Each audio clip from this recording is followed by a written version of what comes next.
Siguen siendo muy bajos.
Hola, buenas tardes.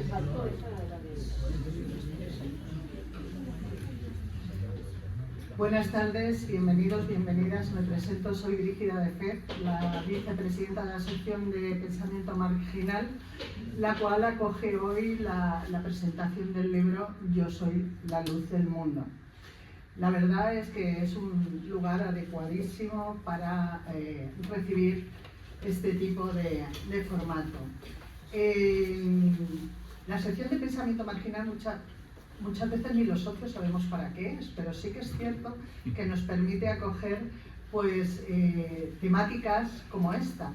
Además he tenido la suerte de durante más de 6 años estar en la tertulia de Pensamiento Marginal y además soy la esotérica del Ateneo, con lo cual me siento muy a gusto. Es un tema curioso que además viene muy a colación de la sensibilidad del Ateneo, de los socios ateneístas. Se dice, no sé exactamente el año, pero aproximadamente sobre los años 90, se dice que en el Ateneo de Madrid, en una de esas famosas juntas generales que hacemos prácticamente todos los meses, porque nos gusta mucho reunirnos y discutir, debatir, se llegó a votar si Dios existía o no. Fijaros cómo son los ateneístas. Y ganó el no por un voto. Imaginaros, ¿no? Con lo cual quiere decirse que evidentemente es algo que nos interesa enormemente. Ciertamente, cada aproximadamente 2000 años hay una revolución a nivel de fe. Hay una revolución ideológica a nivel religioso. Y ahora estamos en ese momento.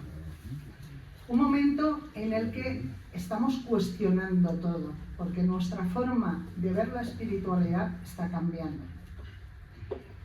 No es malo ni bueno en sí. Os aseguro que es algo que a través de la historia de la humanidad ha ido ocurriendo aproximadamente cada esos 2000 años. Por lo menos esas religiones relevantes que de alguna manera han tenido mucha importancia o han dominado de alguna manera la sensibilidad a nivel mundial. Y en este caso, la verdad es que este libro a mí me ha gustado porque parte haciendo preguntas en la contraportada. ¿Y si Jesucristo nunca hubiese existido? De hecho, hay información que corre por ahí que de alguna manera, recuerdo que en una tertulia hablamos de esto con un ponente que nos regaló sus conocimientos y parece como una historia que se repite, ¿no? Avatares de diferentes religiones que coinciden prácticamente en que han nacido al mismo tiempo, porque no es casualidad que haya nacido con el solsticio de invierno. Casi todos, de alguna manera, comienzan ahí. Y Daniel, la verdad es que ha hecho un trabajo de investigación tremendo. Encontraréis toda la bibliografía al final del libro. Y hay más preguntas, pero bueno, yo soy la luz del mundo. La verdad es que es un ensayo, como bien dice, provocador, minuciosamente documentado a través de la investigación, que desmonta muchas creencias. Yo siempre digo que muchas de las creencias que tenemos son adoptadas, ni siquiera nos las cuestionamos. Y este libro posiblemente pues va a provocar eso, que nos cuestionemos muchas de las creencias que a lo largo de los años hemos ido heredando de la cultura a la que pertenecemos. Y como no me quiero alargar más, porque después de la presentación va a haber un tiempo de debate, como es clásico en el Ateneo, de daros la palabra a los verdaderos protagonistas, que sois los que estáis ahí, pues os invito a que escuchéis muy bien tanto al autor como a las dos personas que nos acompañan. En este caso, Luis Rafael, que es el director de la editorial, es poeta, narrador y ensayista. Esta editorial desde el 2012, el año en que decían los mayas que se acababa el mundo, ¿no? Ha publicado pues una veintena de libros y además ha compilado diversas antologías de literatura hispanoamericana. Su obra ha sido traducida a más de 10 lenguas y ha participado en ferias y festivales internacionales. También ha recibido premios nacionales de cuento, poesía y ensayo, así como el premio de la crítica literaria La Rosa Blanca.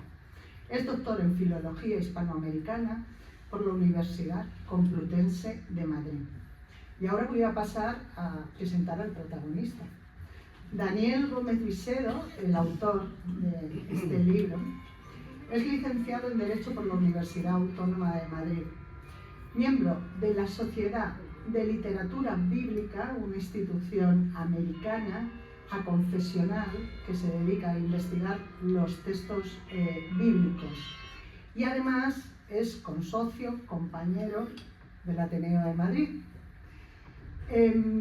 Como ensayista ha abordado temas variados, sobre todo en las neurociencias y el comportamiento inconsciente, en una obra como es Buscando señales de vida inteligente en el Comité de Dirección, que fue editada por Planeta en el 2015, o materias relacionadas con la gestión empresarial, cómo se ganan y se pierden las grandes cuentas, 2017. También se ha atrevido con otros temas y títulos como el de Ir a la luna es fácil, lo difícil es encontrar un buen comercial. Libros de cabecera que, como veo, se atreve con temáticas muy diferentes. Y en este caso, estos dos últimos títulos han sido editados en Colombia por Ecoediciones. En la actualidad tenemos la primicia de que está trabajando en varios ensayos que examinan el nacimiento del cristianismo, y este pretende ser solo el primero, Yo soy la luz del mundo, de ellos.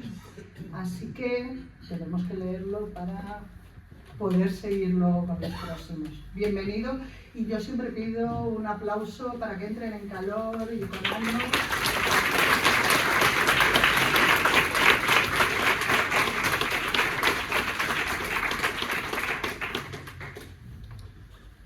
Buenas tardes, yo seré muy breve. Simplemente quiero agradecer a todos los que estáis aquí esta tarde por arropar a un autor que viene con una propuesta bastante arriesgada y que espero que suscite mucha polémica. Nosotros desde el grupo editorial Verbum, que es un grupo editorial fundado en Madrid en el año 90, ya vamos para 36 años, hace 5 años fundamos un sello que es Alcaraz Ediciones, dedicado a 2 colecciones específicas. Por un lado, la colección Legados, que es una colección dedicada a biografías, memorias, diarios de grandes personajes, y por otro lado, la colección Tabla Esmeralda, que es donde sale Yo soy la luz del mundo. Es una colección sobre todo enfocada a libros de magia, esoterismo, ocultismo, filosofía, religión, y cuando Daniel nos presentó esta propuesta nos pareció idónea para la colección Tabla Esmeralda, porque es un libro que, aunque él pone en su prólogo que lleva trabajando en él 10 años, yo creo que es un libro hijo de una pasión vital que yo creo que tiene desde muy joven y que le ha llevado a investigar muchísimas fuentes. El libro, cuando se acerquen a él, verán que está muy bien documentado. Tiene un enfoque bastante ecléctico, donde él echa mano de la filología, la filosofía, la historia, distintas disciplinas, para hacer un ensayo que está entre lo académico y lo divulgativo, y que yo creo que uno de los grandes méritos que tiene este ensayo, él hablará luego en profundidad, pero para mí uno de los grandes méritos son las fuentes que cita. Están muy bien traídas todas las fuentes que cita, y luego el tono con el que lo escribe, entre irónico, humorístico, sarcástico a veces, ¿no?, donde se va cuestionando determinadas cosas. No es un libro eminentemente ateo, como pueda pensar alguna gente, sino es un libro sobre todo académico, y yo creo que honrado con la visión que da de la figura de Jesús y de cómo esa figura ha sido trabajada a lo largo de la historia a través de distintos textos. Uno de los grandes méritos que tiene es que no se limita a solo una visión, sino que es bastante plural en cuanto a las fuentes que va utilizando, desde contemporáneos de Jesús hasta fuentes clásicas de la cultura grecorromana, hasta teólogos, historiadores, filólogos, cita de todos, y muy bien llevadas las citas. Yo creo que es un libro que tengamos su misma opinión o no, nos va a hacer reflexionar, nos va a hacer darnos cuenta de cosas, descubrir textos que yo creo que son de gran interés, y luego cada uno sacará sus conclusiones. No creo que a nadie le vaya a quitar su fe o que le vaya a cambiar sus principios necesariamente, pero es un libro donde yo creo que un lector inteligente va a encontrar muchísimas claves sobre las cuales puede reflexionar. y creo que uno de los grandes méritos de Yo soy la luz del mundo. Yo, bueno, felicito a Daniel por su osadía de todas estas reflexiones y toda esta pasión, haberla llevado a este volumen, y espero que sea el primero de muchos volúmenes donde siga abundando en el tema, porque es un tema, como comprenderán, inabarcable. Así que para nosotros desde Alcaraz Ediciones y el Grupo Verbum es un placer tenerlo con nosotros, hacer este lanzamiento, y les agradecemos muchísimo por acompañarnos. Y ahora le quiero dar la palabra a Daniel, que es el protagonista, y que nos hable un poco de cómo surge esta pasión y a dónde lo ha llevado esta pasión, libresca y histórica también. Gracias.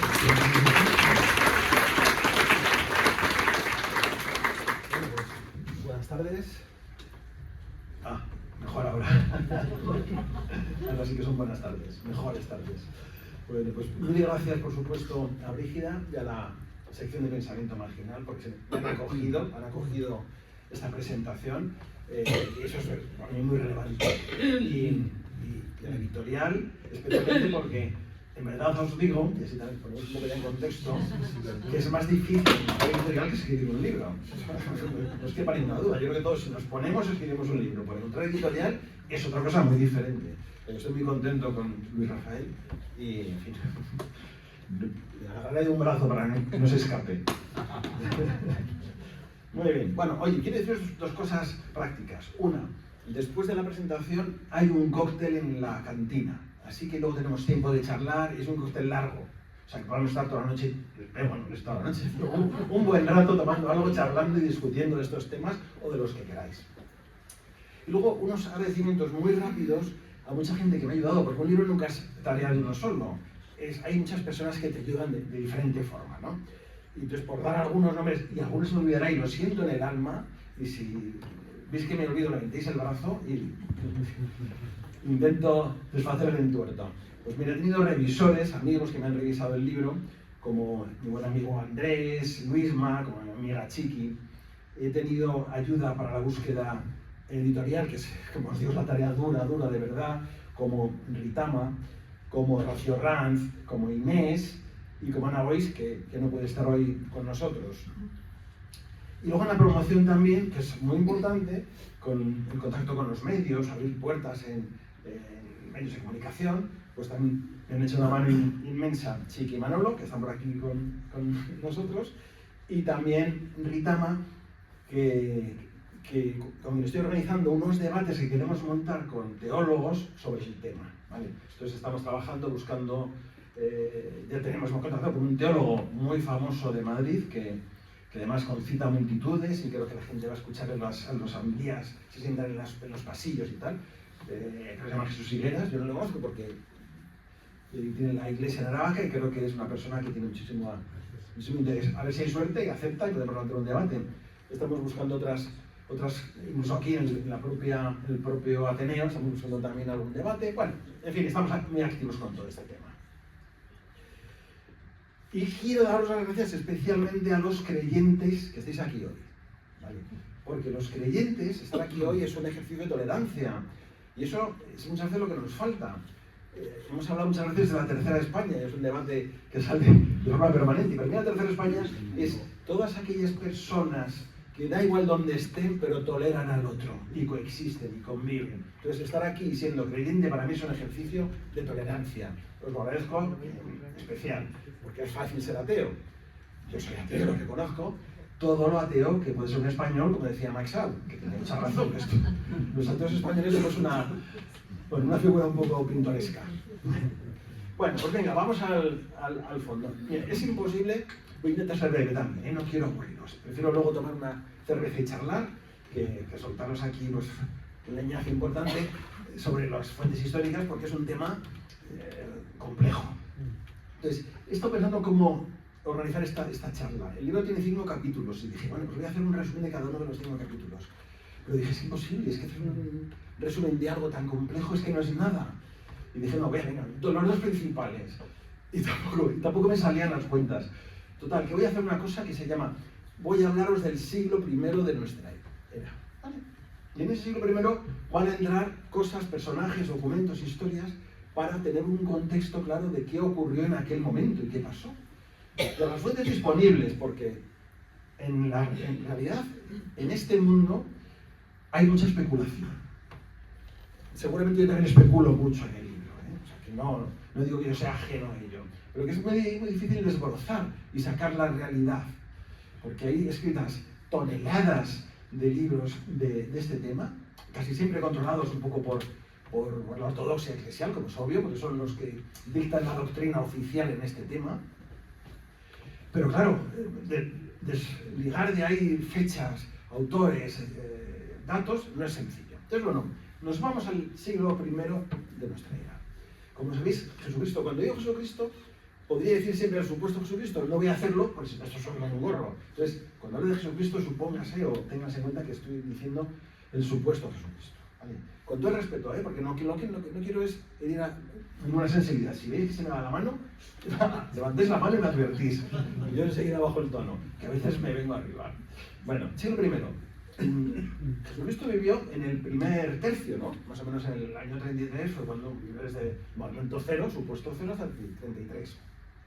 Esas fechas son incorrectas, como todos sabéis, esto es una cosa muy conocida, porque esos cálculos, o sea, ya en los evangelios están mal, ¿no? Cuando se habla de Herodes el Grande, de cuando falleció Herodes el Grande, que son los datos que se utilizan, y también del censo de Quirino, que son todos los datos, están mal ubicados en el relato evangélico. Luego no son exactamente esas fechas, pero es irrelevante. 4 o 5 años arriba o abajo, no entramos, digamos, al fondo.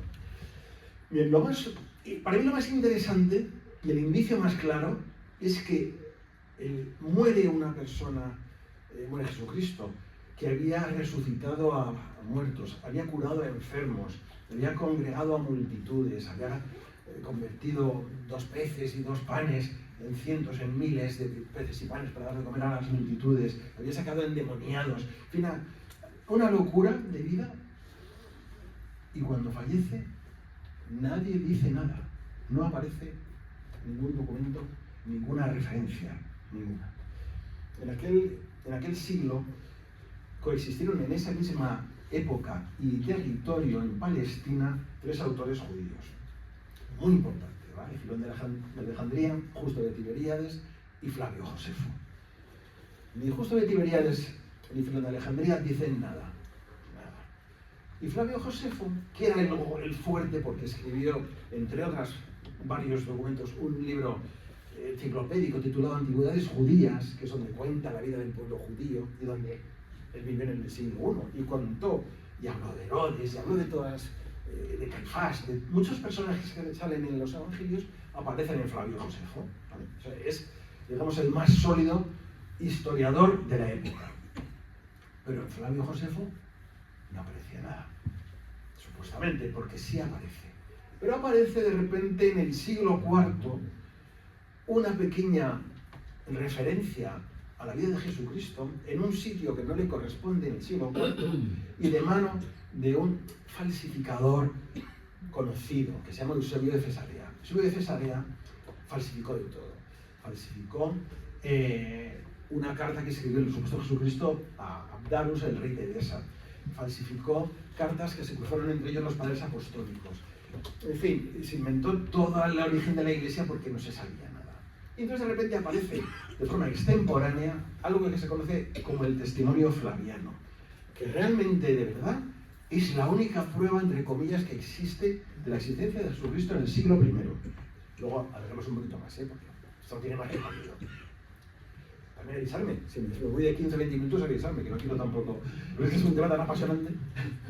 Bueno, aparece de repente en Flavio Josefo, pero aparece en el siglo IV. Antes no lo menciona nadie, ninguno de los autores de los padres apostólicos, en ningún sitio aparece de repente, incluso Focio, un patriarca latino del siglo IX, trabajó con una copia de Antigüedades Judías que ni siquiera contenía todavía el testimonio flaviano, o sea, de alguna forma había llegado allí. Y yo creo que uno de los miedos que ha tenido la Iglesia siempre es que aparezca una versión de las Antigüedades Judías en el testimonio flaviano. El testimonio flaviano ni es testimonio ni es flaviano. Ese breve texto que aparece es más bien el credo de Nicea. El credo de Nicea es ese credo que hemos aprendido todos. Bueno, era muy difícil de aprender, nada que se me ha olvidado. Entonces el nuestro es más cortito, pero el credo sí que es una cosa compleja. Refleja algo como el credo de Nicea, en ese texto, cuando Flavio Josefo era judío, no era cristiano, obviamente. Y lo que aparece allí es una declaración de fe prácticamente cristiana, ¿no? Y habla de Cristo y de conceptos que ningún judío le atribuiría a Jesucristo, ¿vale? Esa es la realidad. Bueno, Flavio Josefo, en las antigüedades judías, como os decía antes, menciona a todo, digamos, a todos los personajes que convivieron con Jesucristo en esa época. Después de Flavio Josefo, tenemos que acudir para encontrar algo a las cartas de Pablo. Pablo de Tarso, San Pablo, que vivió en la segunda mitad del siglo I, las cartas son como de los años 50-60, teóricamente, porque esas dataciones no hay ninguna prueba objetiva, es una aproximación. Pudieron ser esa fecha o no ser esa fecha. Incluso os digo más, hay gente que duda que existiese Pablo de Tarso, San Pablo. Se sabe que la mitad de sus cartas al menos son falsas, al menos. Y por eso la Iglesia, que esas cosas las maneja como nadie, en el Nuevo Testamento lo llama Corpus Paulino en lugar de llamarlo cartas de Pablo.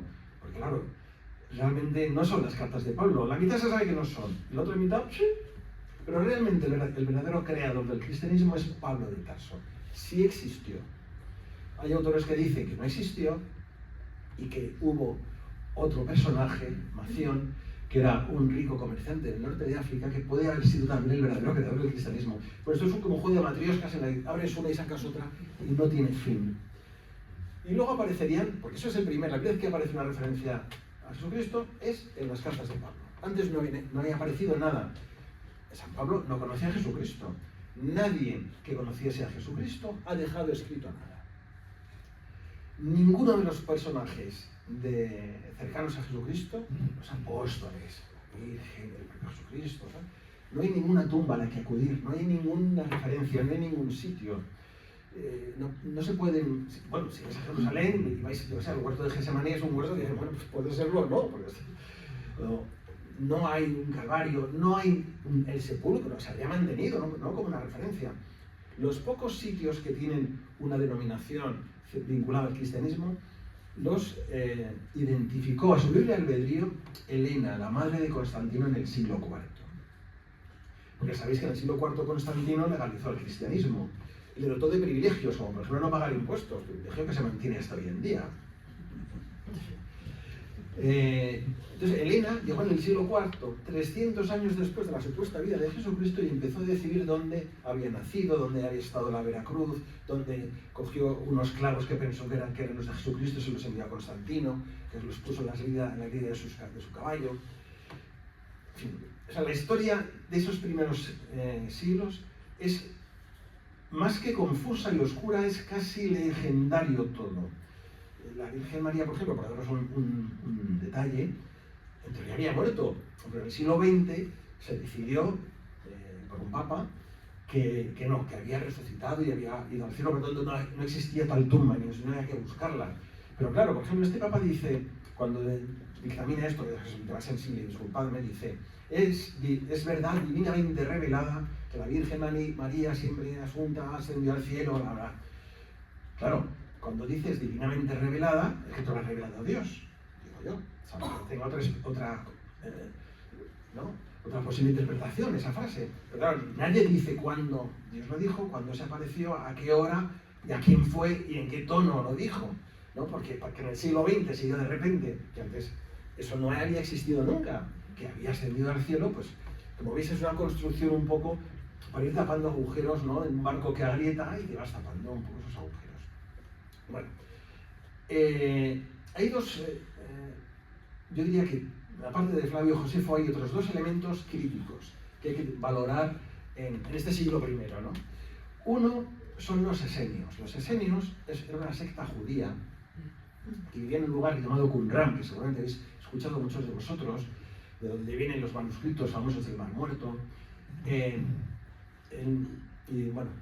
Qumran, que tuvo que abandonar la orden de los esenios cuando llegaba la legión romana Fretensis, que estaba, digamos, poniendo orden en toda aquella zona del Imperio Romano, siempre muy rebelde, ha habido muchísimas guerras en lo que se conoce como Palestina. Palestina se lo pusieron los nombres, se lo puso Roma como castigo por la permanente rebelión, y viene de los filisteos que habitaban anteriormente a los judíos en ese territorio, bueno, a los de Palestina. Cuando se excavó y se descubrió Qumran, que se descubrió en los años 40 y tantos por unos beduinos, ellos decían que, la leyenda dice que un beduino perdió una cabra y buscando entre las cuevas encontró unas tinajas, y a partir de ahí, efectivamente, más bien era seguramente buscadores de tesoros, gente que busca ese tipo de documentación para luego venderla.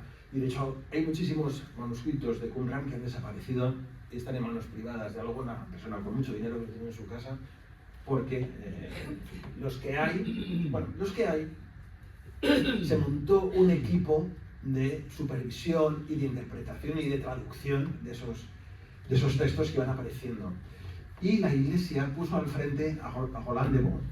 Roland de Vaux, que gracias a Elena he aprendido a pronunciarlo, está por aquí, era un ultraderechista francés, era sacerdote. Y manifestaba claramente que a él le daba igual lo que apareciese ahí, que su fe no se iba a tambalear. Y él fue el responsable de controlar todo lo que se descubrió en Qumran. Nada que se descubriese dejaba de pasar por sus manos. Él lo primero lo veía y decidía. Yo me temo, esto sí que es pura especulación, que alguna cosa que apareció, que de hecho uno de ellos, uno de los traductores que había, que se llama John Allegro, era un inglés y que no tenía una afiliación eclesial, dimitió y se fue y dijo que esto lo estaban torpedeando el grupo dominico. Sabéis que los dominicos, Jorge, me voy liando esto yo, pero los dominicos, llamados entre las órdenes religiosas dominicanis, que son los perros del Señor, fueron los que controlaron la Inquisición y además se encargaron de controlar Qumran. En Qumran todo lo que aparecía sonaba cristiano, todo. No solamente las liturgias, las personas, las historias, los relatos, todo era demasiado cristiano. Se ha tardado decenas de años en traducirse, fue un escándalo internacional, se escribieron libros sobre por qué no avanzaron con las traducciones. Lo que tenemos ahora es lo que nos han dejado ver de Qumran. Aparte de que haya ricos que tengan en su casa documentos de Qumran, es posible que en algún sótano del Vaticano haya algún documento también que Roland de Vaux decidió que aquello convenía no darle mucho más recorrido. Sabéis que el cristianismo no es más que una herejía dentro del judaísmo. Y los epítetos más sangrantes contra Jesucristo los vais a encontrar en la librería, en la biblioteca judía, porque son muy agresivos, porque fue una herejía muy relevante. Bueno, quería contaros la parte de Qumran porque es algo que ha aparecido en el siglo XX sin haber sido manipulado por el camino, ¿no? Entonces hemos podido estudiarlo en directo muchas cosas, o las que nos han dejado estudiar. Y luego hay otra cosa que también quiero comentaros, y no sé cuánto tiempo llevo, disculpadme. No, tranquilo. ¿Voy bien? Vale. Que es Pompeya y Herculano. Mirad, Pompeya y Herculano, que sabéis que se empezaron a explorar en el siglo XVII y XVIII, a descubrir, porque también aquello después de la erupción del Vesubio había quedado completamente cubierto, y cuando se empezó a excavar se llegó a un mundo sin, digamos, la manipulación o sin que nadie pudo tocarlo antes de ese momento, ¿no? La erupción del Vesubio fue en el año 79, fue a finales del siglo I, el año 79. Fue en agosto, creo que fue el 24 de agosto al mediodía, la erupción. Y cuando se ha excavado Pompeya y Herculano, se ha descubierto que no había ni la menor traza de cristianismo. Pompeya y Herculano eran ciudades de veraneo de romanos. Están cerca de Roma y acudían a veranear en sus casas de campo, pues aristócratas o personajes pudientes de Roma. Y también era una ciudad, sobre todo Herculano, donde se retiraban los legionarios después de haber cumplido servicio. Por lo tanto, cualquier influencia que viniese de Roma, o que incluso de los alrededores, o que hubieseis visitado como un legionario, tendría que haber allí algún tipo de reseña, algún resto cristiano. Se encontró en una de las casas, que se llama la Casa del Bicentenario, una especie de sombra producida por las cenizas, que tenía una remota forma cruz. Entonces aquello fue un descubrimiento y fue, pues, bueno, aquello cambiaba el relato. Pero luego se descubrió que aquello que le dieron el nombre de cruz capitata, porque no se parecía exactamente una cruz, era un poquito deforme, era la sombra de un herraje que estaba allí, sujetando una alacena. Eso es todo. Tened en cuenta que San Pablo había estado en Puteoli, Pozzuoli, Pocitos en italiano, 18 años antes de la erupción del Vesubio, visitando a una comunidad cristiana. Si en un pueblo que está a pocos kilómetros, que también estuvo afectado por la erupción del Vesubio, Pozzuoli, estaba visitando a una comunidad cristiana, San Pablo, tenía que haber otra comunidad cristiana incluso mucho mayor en Pompeya y en Herculano. Esto lo que desmonta es, primero, las historias de San Pablo. La historia de San Pablo, que está sobre todo escrita en los Hechos de los Apóstoles, es algo así como, o sea, está más vinculada con la literatura picaresca que con otra cosa. Y eso, bueno, en eso se cuentan cosas completamente inconcebibles, increíbles. Y una de ellas es que visitó, bueno, dentro de sus muchísimos, de sus miles de kilómetros que hizo viajando, había visitado Pozzuoli 18 años antes de la erupción del Vesubio. Realmente, allí no podía haber una comunidad cristiana, porque la habría habido mucho más en Pompeya y Herculano que en las ciudades cercanas y mucho más grandes. Bueno, seguro que me dejo 1000 cosas en el tintero, pero están en el libro. Os ruego que os lo leáis, que es lo que puedo animaros.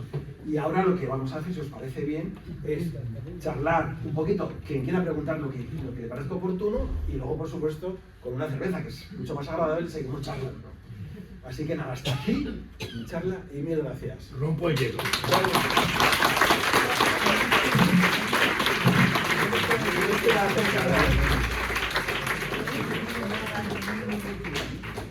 Ahora mismo, bueno, sí. Sí, coge este, mira, puedes encender. Sácalo de... Sí, que Y espera, déjame si quieres el sitio. Sí, bueno, ahora el turno es vuestro y bueno, yo quería comentar, porque en la página 84 es lo que comentábamos, posiblemente la primera deidad de la humanidad fue el Sol, ¿no?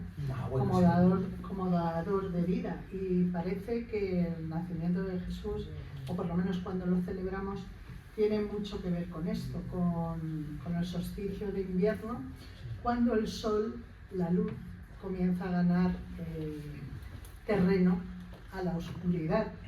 Sabéis que el día del solsticio de invierno, el último día, cuando inicia, los días comienzan a ser más largos, ¿no? Y esta misma fecha se celebraba en otras culturas, como es la cultura celta, que le llamaban el Yule. De hecho, sabemos que las religiones nuevas van adoptando patrones de religiones que le preceden, sin ninguna duda. Entonces, yo ahí me gustaría que comentaras algo al respecto, mientras levantan la mano por ahí y hacen otras preguntas. Sí, tenemos aquí Sí. ya.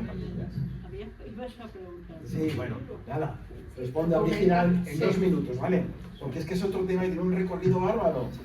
Todas las religiones al final son el viejo culto al sol neolítico, que hemos ido heredando.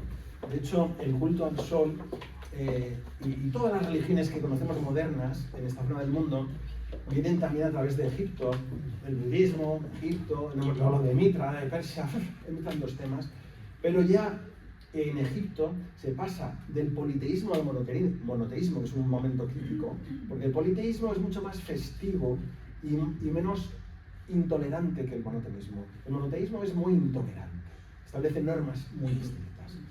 Y entonces un emperador, que era Akenatón, ya decidió que se pasaba, que la religión egipcia, que se adoraba al sol, Atón, era monoteísta. Y de ahí se heredó el monoteísmo, también heredó el judaísmo y el cristianismo. Y todo al final, efectivamente, como dice Brígida, es el culto solar. Pero es un tema que está desarrollado en el libro, uno de los capítulos, os invito a leerlo, porque si no, es otro cuarto de hora hablando y no quiero. Y no quiere contar el libro, quiero que lo leáis. Bueno. José Luis. Bueno, felicitaciones, de verdad fascinante todo lo que has dicho, y a mi querida Brígida por organizar esto con Pensamiento Marginal. Bueno, Daniel, me encantó cómo comenzaste, pero y unos comentarios. Yo también he estudiado mucho las religiones. Yo viví 3 años en países budistas, 4 años en países musulmanes, y conozco bastantes religiones porque he vivido. Cuando tú dices creyentes, esto a mí me asusta. Creyentes. ¿Y creyentes de qué? ¿De mitología? ¿Creyentes de brujería? ¿Creyentes de qué Dios? Porque hay tantos dioses, tú lo has dicho. El problema es que las religiones monoteístas son ¿cuál fue la palabra que usaste tú? Intolerantes. Intolerantes. Sí, yo iba a decir terribles, pero bueno, intolerantes. Intolerantes. Mira, 2 cosas más que dijiste que me encantaron. No es posible que haya estado Dios aquí en la tierra y que no sepamos dónde estuvo su niñez. Hay unos que dicen que se fue a India, otros que no sé por dónde estuvo. No se sabe ni siquiera el día en que nació.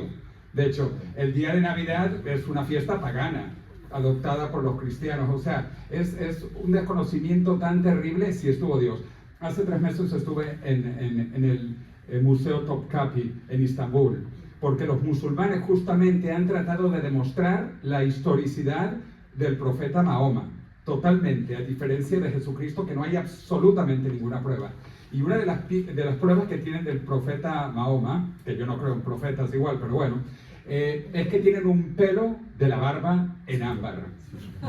Esto es algo también para reírse. Pero yo, más allá de que haya existido, porque yo puedo creer que haya existido, y también Mahoma que haya existido, pero lo que me parece absolutamente mitológico es todas estas creencias de brujería. Mira, que ha estado Dios, que vino Dios y que tuvo sexo con una virgen en el medio de un desierto, y que ha nacido un niño, y que es Dios, y que nadie se enteró de Dios, y que antes hubo un diluvio universal, y que el Dios asesinaba a los que no creían, los que no eran tolerantes con él. Me parece una brujería, una mitología tan perversa, y además tan corta en el tiempo, porque la religión de Egipto duró 3000 años, y hoy lo llamamos mitología. La religión, tú lo has dicho, de los persas, pero los zoroastros siguen existiendo. Hay 4000 años de zoroastrianos y aquí están. Hay 4500 años de judíos y aquí están. Y los judíos, el pueblo más educado del mundo, 1/4 parte de los premios Nobel son judíos, jamás han aceptado el cristianismo porque era una secta. Muchas gracias, José Luis. Por aquí también querían. Sí. ¿De él? A propósito de eso iba a decir que yo soy un ateo. He resuelto hace muchos años mi problema supuesto con Dios a partir de una frase que decía: yo no sé si existe o no existe Dios, de lo que estoy seguro es de que no le va a molestar mi duda. Por supuesto. Yo iba a decir que a través de un colega tuyo, un experto, Antonio Pinero, Sí, claro, máxima autoridad, la máxima autoridad.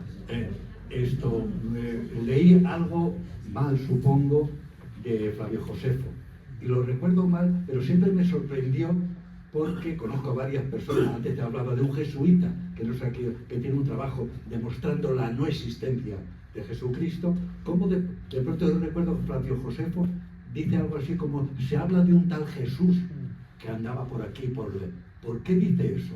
¿Es falso? ¿No lo dijo Flavio Josefo?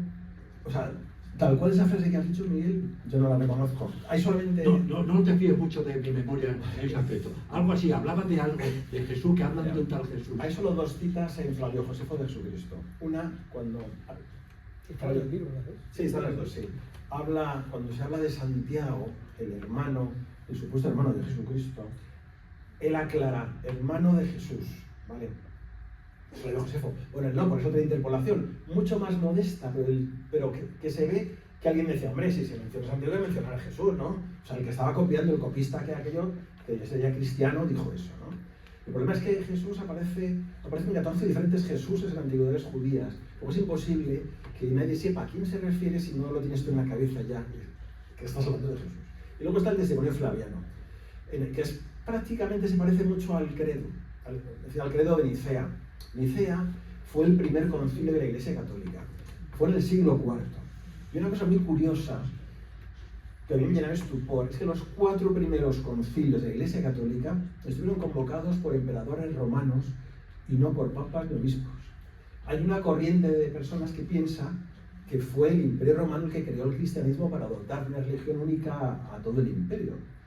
Eso explicaría por qué los 4 primeros concilios habían sido convocados por emperadores y no por religiosos, no por papas o obispos. Pero eso también, salvo que nos abra un día el Archivo Vaticano y podamos enterar, pues yo no tengo ni idea, no sé leer, o Luis sí que es filólogo, y podemos leer aquella documentación, sé que queda algo de todo aquello, no lo sabemos, tenemos que especular, ¿vale? Pero es sospechoso. ¿Otra pregunta? Hola, bueno, hola Daniel, buenas tardes. Muchas gracias. Bueno, una cosa, la duda que planteas de la existencia real de Jesucristo, y que no hay datos hasta el siglo IV, dices, pero una pregunta muy concreta. Los apóstoles, el apóstol Santiago en Galicia, esos sí que existieron. Quiero decir, el apóstol, es decir, la gente que luego ha revelado bueno, los milagros, todo lo que fue Jesucristo, hay evidencia de que sí que existieron, vivieron, convivieron con él. Pues mira, los apóstoles no hay rastro, y sobre todo los apóstoles, eso es mítico.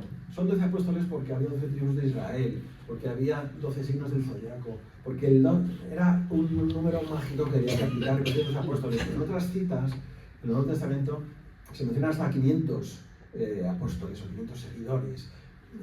Por supuesto, no hay ni tumba ni relato ninguno.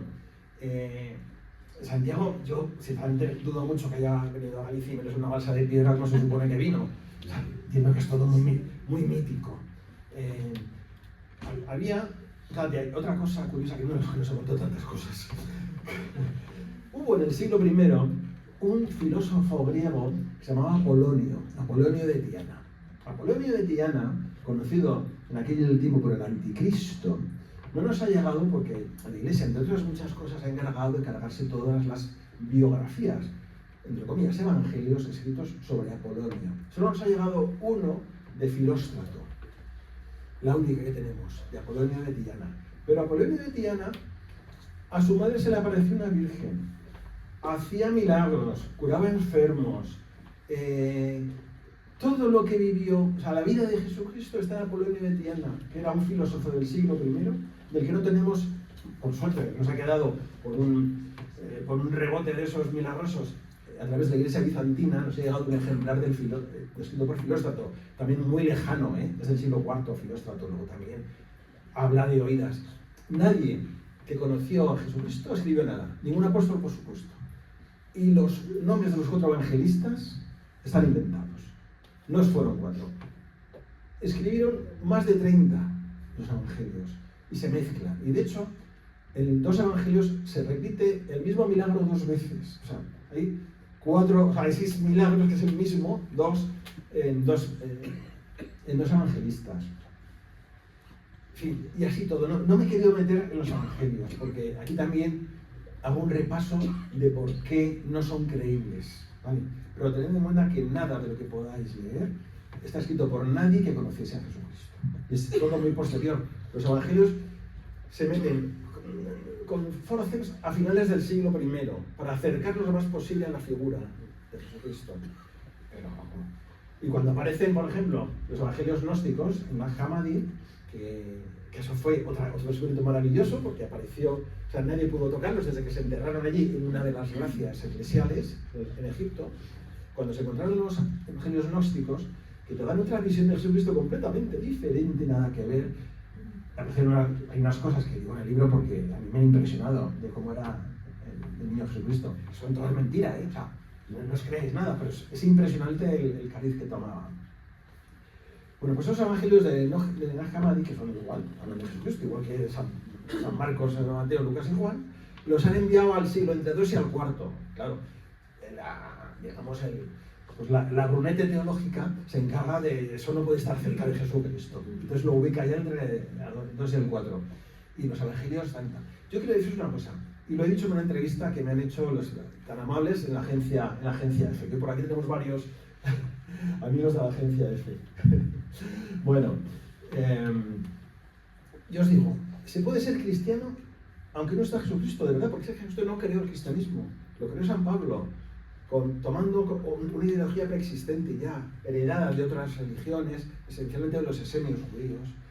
Y Jesucristo es una figura contingencial desde mi punto de vista, que sí, que le da un respaldo al relato, pero realmente no es relevante. El cristianismo puede existir perfectamente sin la figura real, histórica de Jesucristo. Esa es mi visión, ¿no? Aquí. Aquí. Ah, Maristela, por favor, ¿dónde está? no, yo quería... Ah, ¿que quieres hablar? Sí. Habla. Ya tienes el micro. Ya habías intervenido. No, por eso que tenía yo. Bueno, primero enhorabuena que lo has hecho de una manera muy amena, el discurso que ha dado, la presentación y sí. Oye, no, una cosilla, dos cosas.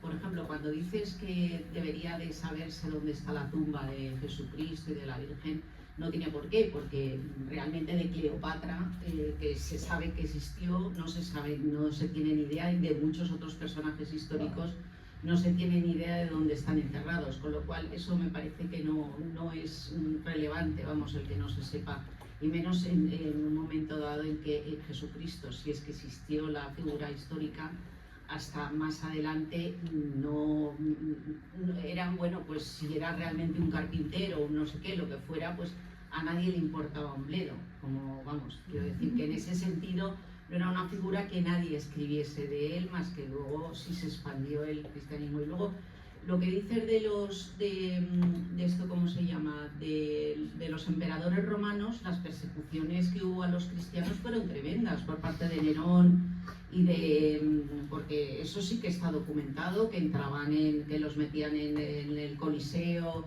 y sacaban los leones y morían allí bueno, pues destrozados, rezando y tal. O sea que los emperadores, yo creo que hasta el edicto de Constantino, persiguieron a los cristianos muchísimo, con lo cual yo no creo que a los emperadores les interesase que Jesucristo, o sea, el cristianismo como tal, más que al final, como fue una religión, en realidad, que bueno, pues que les venía bien, porque también es una religión, quiere decir una filosofía, digamos, si no decimos religión, pues que da el amor al prójimo, tal, que todo eso es muy bonito, luego no tiene nada que ver, la gente ya cada uno hace, pero bueno, a lo mejor lo adoptaron porque se expandió por esa idea bonita del perdón, de la empatía, del estar con los pobres y tal, y quizá por eso ya lo tomaron, el Imperio Romano lo hizo su religión. No, perdona que no es una pregunta, era simplemente decirte esas dos cosas que pensábamos, o sea que... Pero vamos, gracias por tu pero coméntalo. Sí, voy a comentar solamente la parte, digamos, del final, que me parece la más divertida, perdonad que no sea divertida, de los mártires, no es divertido, obviamente, pero es que es falso también, por desgracia. Mira, me encantaría que me dé tiempo vital, que no se lo voy a tener, para escribir un libro sobre ese tema, porque los mártires cristianos son en general una invención. Puede haber alguna cosita, bueno, pero no es lo más probable.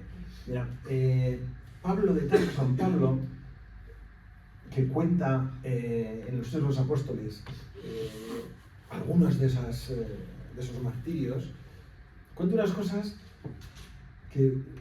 increíbles, que son horiles, porque se salían los leones, pero se alejaban, ninguno se acercaba, y se acaban a más fieras, y las fieras, en lugar de pelearse entre ellas, se acercaban a los cristianos, pero ninguna se podía acercar, se echaban para atrás, y bla, bla, bla. Las cosas todas increíbles. Los mártires, que cada uno es a cual más truculento, porque sus cosas son truculentas, y cambian. Si te echan leones, truculento, no, sí, pero es que luego hay... No, los martirios son de todos los colores. Hay martirios de todo tipo. Eso está copiado de Pablo de Tarso de los Esenios. Flavio Josefo habla del martirio de los esenios y de cómo soportaban, y de cómo podían superar todas las adversidades y las torturas en las que sometían, etc. Es otra herencia esenia que a Pablo le gustó le pareció muy bien y de ahí lo empezó a elaborar y aquello creció hasta hacerse un mito. Hay un libro que está escrito en inglés, no está traducido, sobre este tema, ¿vale? Y ojalá me dé tiempo algún día y pueda escribir algo, porque me parece que por lo menos es interesante dejar eso, intentar planificarlo, pero buscando. Entiendo perfectamente que eso ahora mismo es digamos, la ortodoxia y lo que pensamos todos. Yo también lo he pensado toda la vida, todos los martes. He sufrido mucho pensando en aquellos niños pequeños, haciéndoles unos horrores, pero realmente casi todo es falso. Desde mi punto de vista, sí, no. Si me permites, Daniel, me gustaría hacer un apunte. Viéndolo desde la astrología, fíjate qué curioso, todo eso que has dicho representativo del cristianismo, sabéis que el cristianismo está representado por dos peces que nadan contracorriente y una virgen, fundamentalmente, como figura femenina. En la astrología, yo no soy atea, soy agnóstica, pero desde la astrología lo que vemos es la representación del signo de Piscis. Por eso decimos que estamos en la era de Piscis, eras que duran 2000 y pico de años, y enfrente de Piscis tenemos la constelación de la Virgen, de Virgo, que tiene una espiga de trigo en la mano, y la parábola del pan y los peces. Fijaros la relación que tienen. Bueno, solo quería decir eso, porque de hecho yo estoy haciendo un estudio de investigación precisamente de esos cambios que se dan en cada era a nivel religioso. Y la verdad es que te hace cuestionar muchas cosas. ¿Por qué se relacionan con esas constelaciones? Bueno, ahí lo dejo. Hola, buenas tardes. Felicidades, Daniel. Me ha fascinado leer el libro, me ha entretenido muchísimo, sobre todo he aprendido muchísimo. Sí, es una duda muy simple y un poco tonta. Me llama mucho la atención leer que supuestamente los personajes que vivieron en aquella época se comunicaban en arameo, ¿verdad? Sí. Y por ejemplo, los documentos de Qumran o el testimonio flaviano o la documentación más importante de la época fueron también escritos en arameo. No, en general, bueno, los evangelios y casi todo y Flavio Josefo es casi todo griego, que era la lengua culta de la época con la que se comunicaban. En arameo no hay nada, por lo menos ni de los evangelios, o sea, a lo mejor hay algún documento que lo ignoro, yo con otro tema, ¿no? Alguna inscripción pétrea, alguna cosa puede haberla, ¿vale? Pero los evangelios se escribieron en griego. ¿Y Qumran? Y Qumran, pues mira, Qumran, hermanita, no te traigo otra presentación más. No sé en qué estaban escritos, porque había de todo en Qumran. En Qumran, los esenios de Qumran tenían una biblioteca inmensa, bueno, inmensa para la época. Aparte de todo lo que se vendió, y que está en algunas casas afortunadas, se encontraron libros, todos los libros del Antiguo Testamento, todos.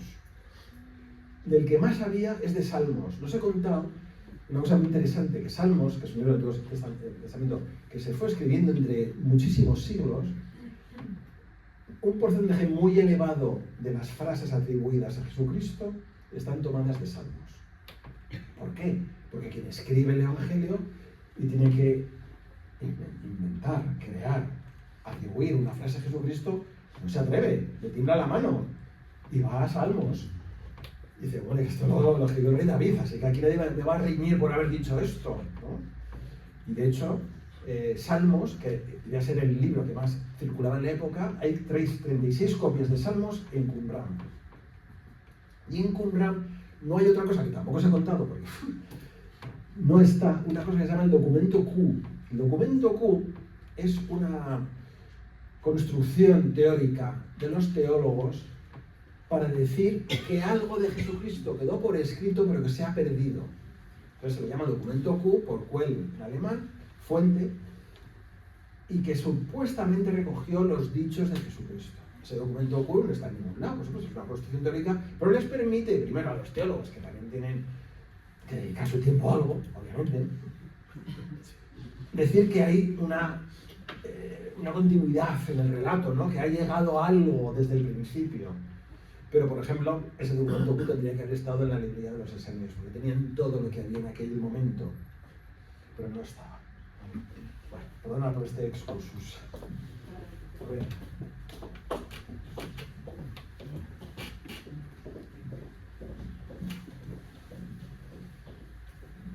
Muchas gracias por la presentación. Te quería preguntar, en caso de existir Jesús, Yeshua, entonces, ¿tú crees que era Esenio? Su primo era Juan el Bautista. Claro. Ya era muy revolucionario. Sí. Entonces, y que me hables un poquito más, que has hablado de Santiago, sus hermanos, Santiago y Jacob, creo que era el menor. Su otro hermano Juan, Johanan, tenía más hermanos. Y luego de María de Magdala, sí era, se dice su esposa. Y aparte, pues su madre Miriam, María, era todos tenían tías y... Bueno, pues el tema tiene mucho recorrido, voy a hacerlo breve. Mira, si yo considero que es un ser mitológico, que es la propuesta que defiendo en el libro, los hermanos y todo son mitológicos, obviamente. ¿Vale? En el relato aparecen muchas cosas. María Magdalena, efectivamente, en los que se llaman los evangelios apócrifos, estos que os he contado que han enviado al siglo II y IV para que no estén demasiado cerca, aparece como su primera discípula y como su pareja. Y aparecen, ¿no? Y se dice que se besan, entre otras cosas, o sea que hay amor. Claro, eso al destrozo, ¿no? Por ejemplo, Pablo de Tarso, que era bastante misógino, de ahí también un poco la religión ha heredado esa misoginia inevitable, pues porque ya sabéis todos que la iglesia cristiana, pues no sé, las mujeres no pueden tener puesto responsabilidad, pueden ser ni sacerdotisas ni sacerdotes, ¿no? Bueno, eso es un pequeño pellizco de monja, dicho sea de paso. Bueno, entonces, los hermanos de Jesús son una construcción, desde mi punto de vista también mitológica, porque efectivamente Santiago aparece como hermano, pero no le reconoce la iglesia. O sea, la ortodoxia dice que no tenía familia, ¿vale? En alguna solución que han dado es decir que eran hijos de un matrimonio anterior de José, del padre. El padre, que también lo sabéis, aparece unos pocos versículos y luego desaparece, nunca vuelve a aparecer por ningún lado el padre. Bueno, disculpadme, se me amontonan en la cabeza las cosas y no quiero extenderme mucho. Entonces, aquí vas a encontrar también, si te lees el libro, muchísima información sobre la familia, la supuesta familia de Jesucristo, para los que tenían malas contestaciones, ¿vale? Criticaba a los apóstoles, tiene incluso contestaciones bruscas a su madre, a la Virgen María. Eso está en los evangelios. En los evangelios hay muchas cosas que no se leen. En los Hechos de los Apóstoles, esto, disculpad que lo cuente. No sabemos interpretar. Bueno, interpretar no, algunas que se interpretan fácilmente. Los Hechos de los Apóstoles se cargaron, que lo atribuyeron al Espíritu Santo, a un matrimonio llamado Ananías y Safira, por no dar todo su dinero a la secta. ¿Vale? Porque se quedaron, les lo dieron casi todo, pero se quedaron con un poquito para ellos por si acaso. Bueno, pues el Espíritu Santo fue y les mató. Así.